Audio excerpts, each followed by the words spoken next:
Halo Pak Mayo. Oh, Halo? oh berarti Bang Patra nggak bisa Nah, ini. ternyata ada. Itu ada tuh. Kita ganti. Ini nih yang kita tunggu-tunggu sebenarnya. Ya, betul. Ini Gimana nih kabarnya Pak Mail? Alhamdulillah kabarnya sehat selalu. Alhamdulillah kabar sehat ya, syukurlah. Bagaimana nih aktivitasnya? Apakah lancar? Barakallah lancar tanpa halangan suatu apapun. Alhamdulillah. Alhamdulillah. Ini gimana nih dengan kegiatan-kegiatannya? Apakah pernah mengalami hal-hal yang mistis yang di luar Nurul ya?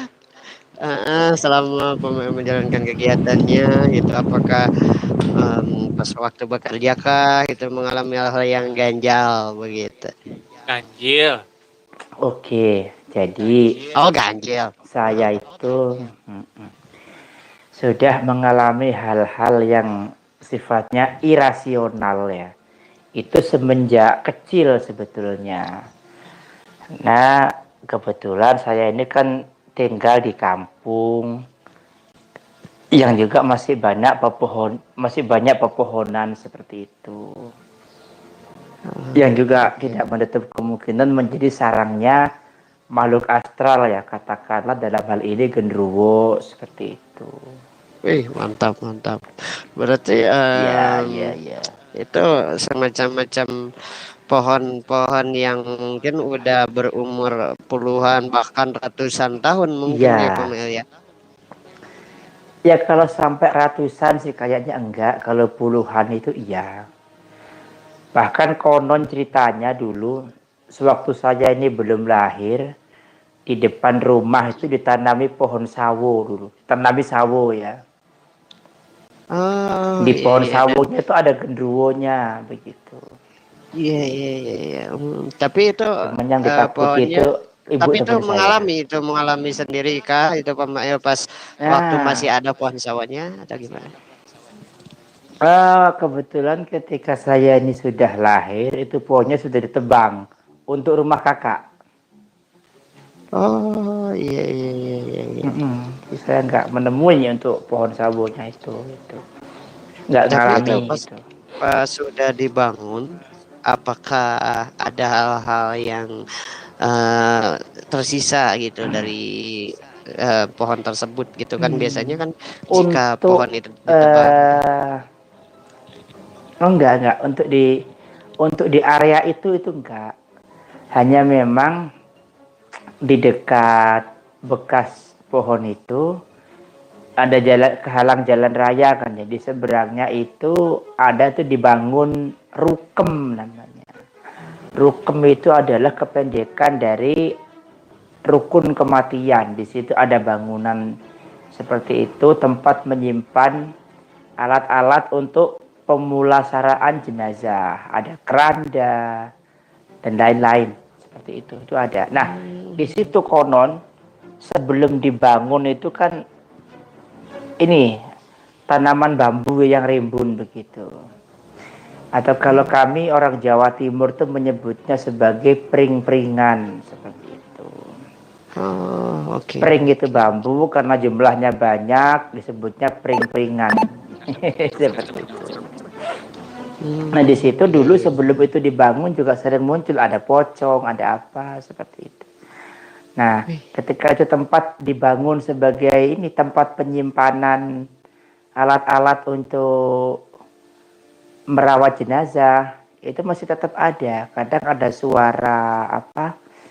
Kalau pas tengah malam itu ada suara kayak orang lagi mencuci piring seperti itu. Gegeroh kayak kata orang kalian ya. Sudah itu. iya, Ada iya, iya, suara-suara iya. seperti itu. Hmm, Itu juga iya, yang iya. lewat situ sering mendengar. Itu ada pada malam-malam tertentu. Terakhir itu ada yang cerita kalau mendengar suara-suara seperti itu hari raya Idul Fitri hari kedua ya. Bulan Syawal hari kedua tahun 2004. Udah Itu lumayan ada. lama ya. Itu di depan rumah saya, di samping rumah saya sedikit agak berjalan ke depan sedikit lah. Ada 20 meter gitu ada. Itu ada masih. Tapi untuk pemain saya sendiri sendiri, untuk saya sendiri meskipun sudah sering lewat situ, dini hari kita pulang dari main ya alhamdulillah nggak pernah mengalami untuk yang di tempat itu loh ya, tidak. Alhamdulillah nggak ada. Tapi yang Mm-mm. lain sering Hanya mengalami gitu ya. sering mengalami, cuma untuk di tempat itu saya nggak pernah. Itu kalau yang saya alami itu, yang saya benar-benar ingat itu tahun 2000. Yang saya alami, kok tahun 2000, tahun 93. Maaf, tahun 93. Wih, iya, iya. Jadi kan dulu itu tahun 93 di TVRI itu kan ada siaran SEA Games. Oke. Itu SEA Games. Itu setiap jam, waktu itu disiarkan langsung itu kan selama beberapa hari itu seusai Dunia Dalam Berita. Saya ingat dulu itu tahun. Itu yang sayanya tidur sama ibu, yang disitu nonton TV itu bapak dan kakak ipar. Nah, itu kok sayup-sayup di samping suara TV itu kok ibu dan saya mendengar suara aneh dari arah belakang rumah. Suaranya tuh gini suaranya.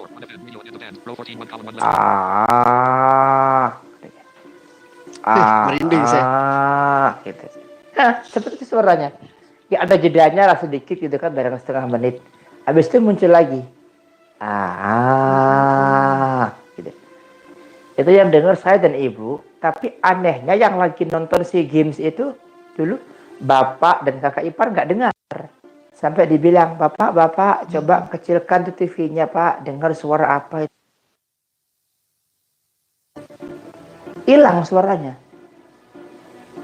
Tapi ketika TV-nya tuh ketika suara TV-nya itu volumenya dikeraskan lagi, ada suara seperti itu. Dan itu memang dari arah belakang rumah gitu, arah kandang sapi. Oh iya, itu yang terdengarnya ingat. Apa itu waktu pemain berusia berapa itu? Apakah udah besar, udah Tahun sekolah? 93 itu 6 tahun. Oh 6 tahun ya. Oh. 6 tahun. Mendengar itu yang saya ingat, pengalaman horor pertama yang saya saya ingat itu dulu tahun 93 itu. Nah, kemudian pengalaman. Tapi itu memang nggak terpecahkan misteri itu sampai sekarang, tidak terkuak begitu. Sampai pada Tapi akhirnya itu, suara itu muncul, udah diabaikan saja sama emak dan saya. Toh kenyataannya memang meskipun TV-nya itu dikecilkan, kakak dan bapak nggak mendengar gitu loh. Udah diabaikan itu sampai kemudian tiduran itu? sampai pagi. Ya sekitar setengah 11 malam. Sekitaran itulah. Saya ingat itu harinya malam Senin ya, tahun 93. Itu untuk apa? Untuk suaranya itu lama, berapa lama itu?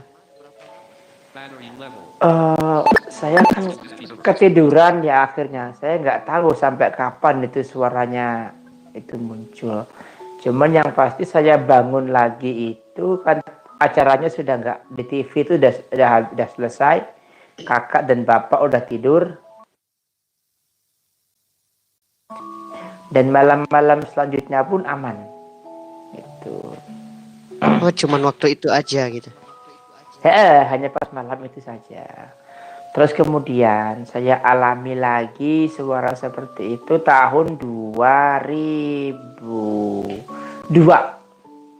Kan ceritanya tahun itu habis lebaran ya, habis lebaran tahun 2002. Kan Mas itu baru nikah gitu, jadi pengantin baru ceritanya. Mas baru nikah. Nah saya pada tahun itu tuh kan sudah tahun 2002 udah remaja. Nah saya ini punya kebiasaan senang mendengarkan wayang kulit di radio. Oke. Dan itu ingat itu malam Jumat Legi ya, tahun 2002. Dengarkan wayang kulit di radio. Saya ingat sekali itu waktu itu ceritanya Wahyu Gojali Suto. Wayang Jawa, wayang kulit ya. Wahyu Gojali Suto. Nah saya karena memang siangnya itu nggak tidur, jadi pas malam itu ketiduran, nggak menyimak seutuhnya. Nah, pas pagi-paginya justru saya dikasih tahu sama bapak, Dek katanya tadi malam, pas dini hari itu kakakmu bangunin bapak katanya, masmu bangunin bapak gitu tepatnya. Kenapa Pak? Katanya mendengar suara ibu-ibu menangis di arah kandang sapi katanya, di tempat yang sama seperti yang saya pernah mendengar suara aneh dulu tahun 93 itu. Oh, oke. Di area yang sama. Nah, itu bapak tidur. Jadi yang mendengar itu ini Mas sama kakak ipar yang pengantin baru waktu itu Mas ya, 2002. Mendengar suara itu. Nah, saya dikasih tahu seperti itu bukannya takut, penasaran. Mungkin lebih ke agak nantang gitu loh. Apa iya sih gitu kan? Apa iya sih gitu kan? Setiap malam saya tunggu, saya sengajakan, bahkan sampai saya keluar malam. Keluar ke arah sana, ke arah suara yang itu, ke arah kandang sapi itu. Apa iya sih gitu kan. Saya nggak takut, bukannya apa, karena saya pikir kalaupun hantunya di depan saya juga nggak ngelihat gitu kan. Oke. Nggak ngaruh gitu. Ya saya pemikirannya simpel saja dulu, namanya masih setengah bocah gitu ya. Iya. Nggak banyak perhitungan. Saya tunggu dari malam Sabtu, malam Minggu, malam Senin nggak ada apa-apa. Baru dengar suara aneh seperti itu malam Selasa. Jam 9:30 malam lah kira-kira. Itu kedengar suara balita nangis di area itu. Itu Padahal posisinya saya tahu lagi di situ nggak ada, di situ ya sama di ada kandang sapi itu. Ya kayak balita nangis merengek minta apa gitu loh, atau baru bangun gitu lah, kebayang lah ya tangisan anak yang baru bangun ditinggalkan sama ibunya gitu loh.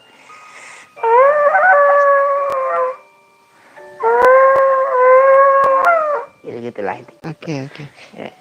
Saya tahu pasti di situ nggak ada yang punya batita, bahkan bayi nggak ada yang seumuran seperti yang suaranya saya dengar waktu itu, nggak ada. Tapi karena memang dari awal sudah siap ya kalau akan ingin mendengar suara-suara aneh, saya sudah semakin yakin kalau memang di situ ada penunggunya, yang meskipun memang sampai sekarang saya tidak tahu itu apa. Itu seperti itu dulu. Tapi itu pas waktu dengar 2002 balita itu posisi Pak Mail lagi di mana tuh? Apakah lagi di dalam rumah kah? Lagi di kamar. Oh, lagi di kamar. Iya. Kan pikiran saya kalau memang balita itu lewat digendong sama orang tuanya kan pasti didiamkan kan, pasti disuruh diam kan. Cup nak menengo wis menengo nak cup kalau bahasa kami orang Jawa cup nak diam sudah diam gitu kan artinya. Itu enggak, sampai agak lama lah, kurang lebih mungkin 1/4 jam gitu. Kemudian hilang, nggak ada. Itu enggak ditengok itu keluar. Enggak, karena kalaupun saya keluar juga nggak akan kelihatan gitu kan. Dan itu suaranya tetap di situ, nggak berubah-ubah di tempat yang sama. Oke. Berarti itu memang suatu tempat yang mungkin sebelumnya ada suara aneh, terus ada suara tangisan, terus ada suara bayi juga ya, mungkin itu entah itu mungkin jalan ya Mitra ya, atau entah itu tempat tinggal mereka gitu ya Pak Mil ya. Bisa jadi. Kalau saya sih kan memang simple ya. Kami sebagai orang-orang yang di kampung, orang-orang Jawa ini kan masih erat ya, mempercayai akan adanya makhluk astral seperti itu gitu.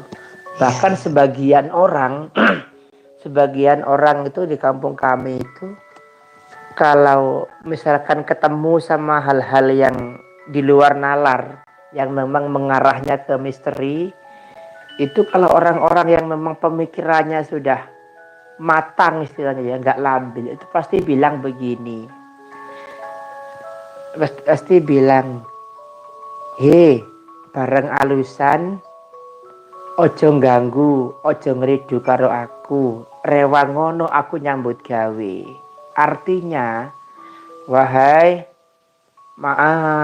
makhluk halus gitu kan, sesuatu yang tidak nampak, yang kasat mata, jangan mengganggu aku. Temanilah aku dalam beraktivitas, melaksanakan kegiatan sehari-hari. Dalam arti ketika aku berkegiatan, kamu jangan membantu, tapi ya temanilah, bantulah untuk ya agar nggak ada apa-apa gitu-gitulah. Aku mohon kerjasamanya lah gitu. Tepatnya seperti itu mungkin. Mohon kerjasamanya lah untuk jangan mengganggu gitu.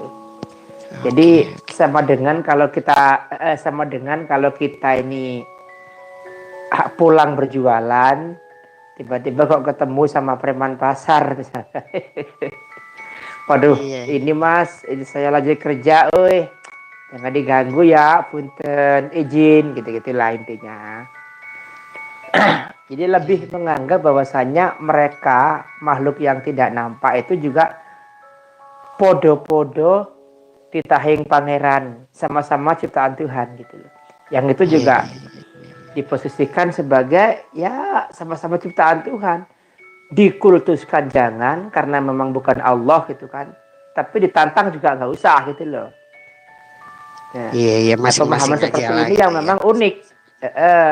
Pemahaman seperti ini memang ya dibilang unik sih, tapi untuk orang-orang di kampung kami pada waktu itu masih lazim seperti itu. Nah, terus kan untuk Pamail ini pernah tinggal di salah satu asrama nih. Nah, selama tinggal di salah satu asrama tersebut, apakah mengalami hal-hal yang mistis kah atau mendengar sesuatu? Apakah menyentuh atau gimana? Oh iya, pernah.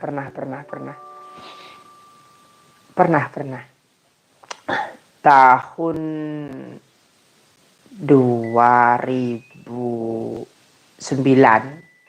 2008 saya mengalami itu begini.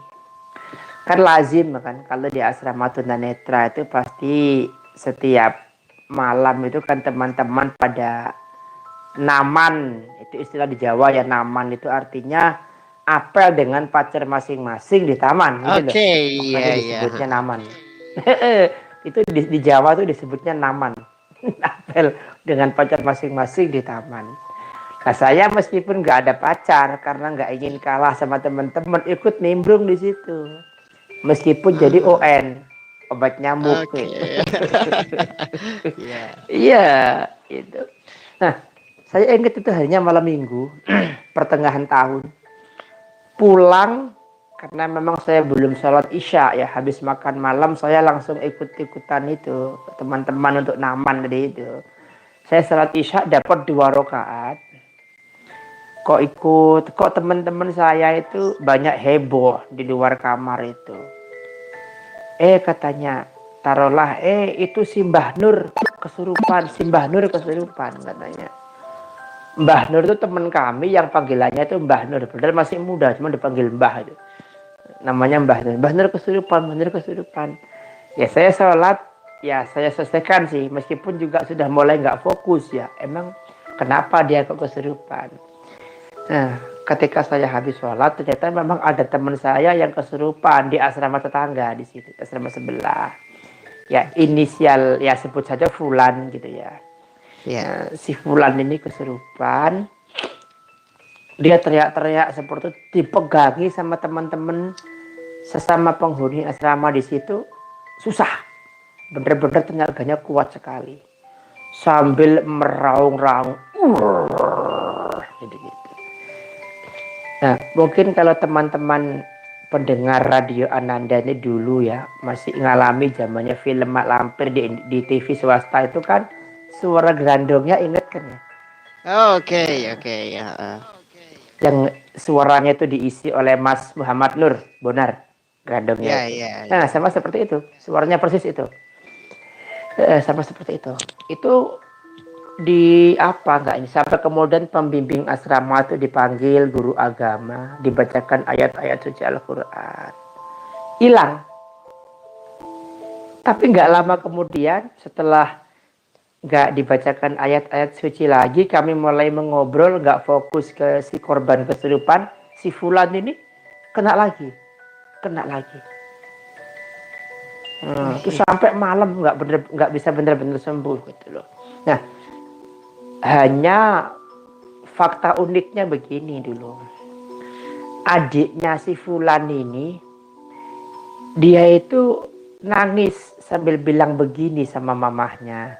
Mah, katanya, si kakak itu lagi disiksa mas sama nenek-nenek, sama kakek, sama nenek. Itu dibilangnya sama kakek sama nenek. Jadi 2 orang, kakek sama nenek. Namanya anak kecil kan ngomongnya juga terbata-bata ya, masih balita dia. Maksudnya gimana deh? Iya tuh si kakak lagi disiksa sama kakek sama nenek. Matanya itu lagi ditusuk-tusuk katanya. Lah ibunya yang memang semula sudah panik, tahu anaknya ngomong begitu, ya kecil ya makin panik. Karena memang si anak ini diketahui indigo lah ya, istilah sekarang indigo. Oh, oke. Cuman waktu itu istilah indigo belum populer. Seperti itu. Sampai kemudian dibacakan ayat-ayat suci lagi, terus sembuh. Bilang memang, Ma, aku barusan tuh disiksa sama kakek, sama nenek, gitu. 2 orang tua, Ma, menyiksa aku, katanya. Itu ceritanya persis seperti ini yang diceritakan sama si adik kecilnya. Sebut saja namanya Oki, gitu ya. Persis itu. Seperti itu. Jadi memang anak kecil itu benar-benar indigo. Dia bisa melihat sesuatu yang nggak dapat dilihat oleh pembimbing asrama dan orang-orang non difabel yang juga ada di situ gitu loh. Ya. Nah, menariknya ketika dia lagi kesurupan kan ditanya sama pembimbing asrama, kamu siapa? Katanya. Saya Singo Barong, katanya. Loh, Wih, Singo Barong? Iya. Dia ngaku asalnya itu dari ini. Ya, saya nggak sebut ya. Salah satu kecamatan di Kabupaten Mojokerto. Dia ngakunya dari situ. oke. Jadi kenapa kok kamu merasuki teman saya ini, murid saya ini, kata pembimbing asrama. Waktu itu namanya Pak Mujiono almarhum. Itu bila begitu kan. Disuruh oleh orang yang menjadi kompetitor ya, atau pesaing bisnis dari bapak ibunya ini. Oh, berarti lebih Keluarganya ya? itu keluarganya ini kan pemilik toko. Dan tokonya itu cukup laris di sana, di Jawa Timur sana itu cukup laris gitu loh. Nah, cukup laris. Terus kemudian tetangganya ini nggak rela. Ngapain sih dia kok tokonya laris ya? Kan jadi sirik akhirnya, hasut ya. Apa dia itu dikirim jin itu. Dan memang sebelum itu sudah ada kejadian aneh. Jadi di rumahnya teman saya ini yang namanya Fulan ini, ya ada suara-suara apalah ledakan. Atau kalau nggak gitu tuh di dalam rumahnya tuh banyak kotoran, banyak tinja. Oh, Nah ini kan aneh, ini kenapa gitu kan. iya. Nah setelahnya teman saya Fulan ini yang waktu itu masih SMP dan dia bukan penyandang disabilitas netra, tiba-tiba matanya mengalami gangguan penglihatan untuk kemudian nggak bisa melihat sama sekali. Oh, langsung total karena kejadian tersebut ya dampaknya. Memang sengaja ya mungkin kalau bahasa simpelnya disantet gitu lah, sampai tidak ngelihat. Makanya dia nggak ngelihat, disekolahkanlah dia ke salah satu lembaga pendidikan tunanetra di Jawa Timur bersama-sama dengan Mail gitu. Nah ternyata memang nggak berhenti sampai di situ. Jadi memang ketika ditanya si jinnya ini adalah yang meruqyah guru agama di asrama kami, memang bener-bener pengen keluarga dari ayahnya teman saya ini hancur. Target utamanya itu sudah nggak puas kalau nggak hancur. Dan disebutkan memang satu nama orang yang memang dari mulanya memang nggak suka sama keluarga teman saya ini gitu loh. Setelah si jin yang menyusupi itu bercerita seperti itu, ibunya teman saya ini menangis jadi-jadinya. Ya Allah, padahal Pak, saya sudah lama nggak buka toko lagi. Dulu itu barang-barang saya yang masih belum terjual saya sedekahkan ke tetangga kanan kiri, saya bilang. Karena saya sudah merasa Pak, kalau kejanggalan-kejanggalan yang ada ini atas ulasi itu gitu. Taruhan namanya Pak Ronggo gitu ya. Atas ulasi Pak Ronggo itu gitu. Tapi ternyata kok dia nggak ridho sebelum kami hancur itu loh. Nangis itu ibunya, saya ingat sekali. Karena saya memang saksi di situ. Saya mengikuti kejadian itu dari ya bener-bener ya meskipun nggak dari awal tapi sampai lama lah ya, hampir keseluruhan dari kejadian dari peristiwa itu saya ada di situ di asrama itu sampai dini hari saya di situ sama teman-teman. Hanya memang di akhir dia bisa disembuhkan alhamdulillah. Mungkin jinnya juga capek gitu kan. Iya. Hanya memang anehnya si jinnya ini setiap misalkan habis sembuh terus menyusup lagi itu memang suaranya beda-beda. Kadang suara cowok, kadang suara cewek.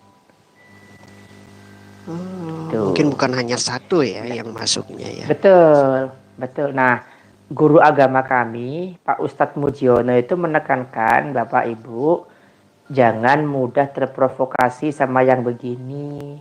Bisa jadi itu jinnya memang sengaja untuk mengadu domba antara ibu dengan keluarganya Pak Ronggo tadi itu. Kan setan senang, kan mereka tuh senang Bu, jin-jin kafir itu kalau kita sebagai makhluk katanya. Dan dinasihati seperti itu. Cuman tetap itu kayaknya nggak ngaruh. Tetap akhirnya semenjak pengakuan itu ya tetap yakin atau mengulah mereka gitu. Hanya memang semenjak bener-bener nggak kambuh lagi itu jam 1 malam itu nggak kambuh lagi sampai beberapa bulan kemudian itu nggak kambuh. Dan sebetulnya si anak ini sebelum kesurupan parah yang malam minggu itu beberapa hari sebelumnya udah nelpon sama ibu bapaknya di luar kota di tempat tinggalnya itu. Pak, Bu, saya kok sering mimpi aneh, saya sering diganggu sama makhluk astral gini gitu. Nah, makanya bapak ibunya datang untuk menenangkan anaknya berkunjung ke panti kami gitu loh. Dan ternyata memang kok pas hari siang bapak ibunya ini berkunjung, ketemu saya waktu pulang dari masjid. Pas malamnya itu ada kejadian itu. Itu ingat saya runtutan kejadiannya itu.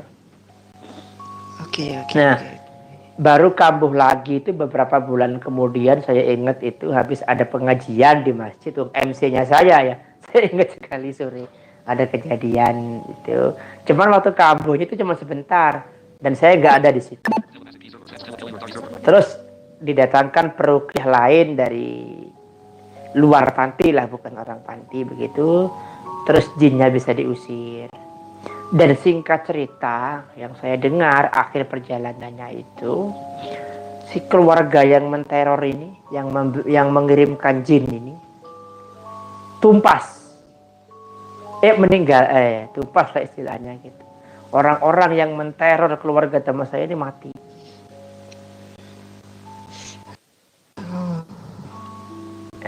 Seingat saya seperti itu dulu kejadiannya. Benar-benar runtut ya saya menceritakan karena memang saya ada di situ. Saya ingat sekali itu. Pertama kali saya tahu orang itu kesurupan itu seperti apa ya pas kejadian itu. Dan ternyata memang kemudian saya ketahui ya, dari pakar-pakar yang memang sudah biasa menangani kesurupan seperti itu, para peruqyah bahwasanya memang berhasil dan tidaknya ruqyah itu juga ditentukan oleh basic spiritual dari si peruqyah gitu loh. Ketika yang meruqyah ini orangnya ini ya nggak mempunyai keyakinan, nggak teguh imannya, bahkan dia sudah takut di awal, ya semakin kecil kemungkinan untuk berhasil. Ini saya kutip kalimatnya dari salah seorang guru yang memang beliaunya acap kali menangani hal-hal gaib seperti itu. Gitu. Baik. Itu yang saya itu sih ceritanya. Ya, terima kasih Pak Mail. Mungkin kita sambil beristirahat kita putarkan dulu cerita kedua pada malam hari ini, dan tadi sudah kita dengarkan juga ya untuk kita semuanya pengalaman Pak Mail, dan juga memang dengan pengalaman ini ada hikmahnya, sangat banyak banget hikmahnya ya. Jika kita berbuat jahat kepada orang lain, maka perbuatan kita itu akan kembali lagi ke kita juga ya Pak Mail ya. Jadi kalau saya boleh mengutip istilah Jawa itu, sopo nandur bakal ngunduh, sopo nyilih bakal balikake. Artinya siapa yang menanam akan menuai, siapa yang meminjam akan membayarnya, akan memulangkan begitu.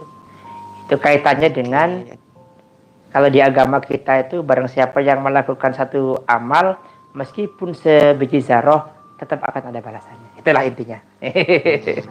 Sebangun dengan itulah. Ya, mungkin Sunda nama melak hade buah hade, melak goreng buah goreng ya gitu ya untuk semuanya gitu. Ya. Berbuat baik pokoknya ya untuk semuanya ya. Begitulah cerita dari Pemail pada malam ini. Terima kasih Pemail untuk malam hari ini telah menemani kita pada Kamelu untuk menjelang kita beristirahat juga, dan kita akan memutarkan cerita kedua pada malam hari ini tentang sebuah rumah misterius yang menjadi perkebunan ya. Bagaimana selengkapnya kita dengarkan saja pada malam hari ini, dan seperti biasa lihatlah sekeliling kalian, depan belakang samping kanan kiri atas bawah, karena kalian tidak sedang sendirian.